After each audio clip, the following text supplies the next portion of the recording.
आप सबने मेटल्स और नॉन मेटल्स ये टर्म्स सुने होंगे। क्या आप अपने आसपास देखकर ये बता सकते हैं कि ये हमारे आसपास एग्जिस्ट करते हैं या नहीं? आपका टेबल किससे बना है? एल्यूमिनियम से या लकड़े से?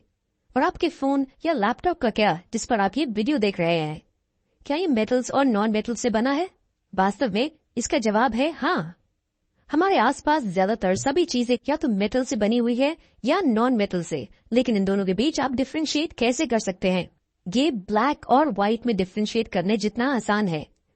खैर, इसे समझने के लिए हर कैटेगरी की फिजिकल प्रॉपर्टीज को डिटेल में देखते हैं। चलिए ऑर्नामेंट्स का एग्जाम्पल लेते हैं।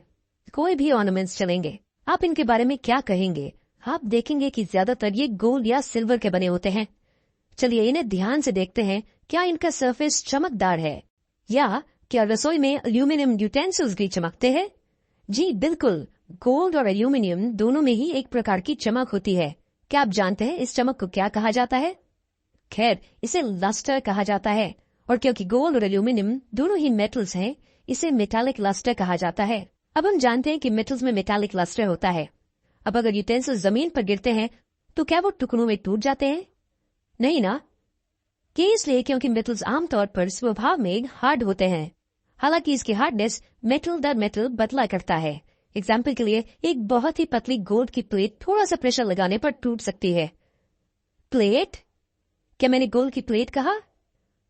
आपको क्या लगता है कि एल्यूमिनियम की बड़ी शीट्स कैसे बनती है? या फिर कॉपर या जिंक की शीट्स? अगर हम एक हथौड़ा ले और इन्हें मारे तो क्या ये टूट जाएंगे? या क्या ये शीट्स में बदल जाएंगे? मेटल्स की एक बहुत ही दिलचस्प प्रॉपर्टी है शीट्स में बदल जाने की, और इस प्रॉपर्टी को हम मेटल्स की मैलिएबिलिटी कहते हैं। ज्यादातर मेटल्स पतली शीट्स में बदले जा सकते हैं। क्या आप मेटल्स की दूसरी इंपॉर्टेंट प्रॉपर्टी के बारे में जानते हैं? क्या आपने कॉपर वायर्स या पतली गोल्ड वायर्स को गहने बनाने के लिए यूज होते हुए देखा है? मेटल्स स्वभाव से वायर्स के रूप में बदले जा सकते हैं। क्या आपको कोई क्लू है इस प्रॉपर्टी को क्या कहा जाता है? इसे मेटल्स की डक्टिलिटी कहा जाता है। मेटल्स की वायर में बदले जाने की प्रॉपर्टी को डक्टिलिटी कहा जाता है। यहाँ एक दिलचस्प फैक्ट है जो हम आपको बताना चाहते हैं। गोल्ड के 1 ग्राम को 2 किलोमीटर लंबे वायर में खींचा जा सकता है। लाजवाब है ना? खैर, मेटल्स की कई और इंटरेस्टिंग प्रॉपर्टीज है जिसके बारे में हम अगले लेसन में सीखेंगे।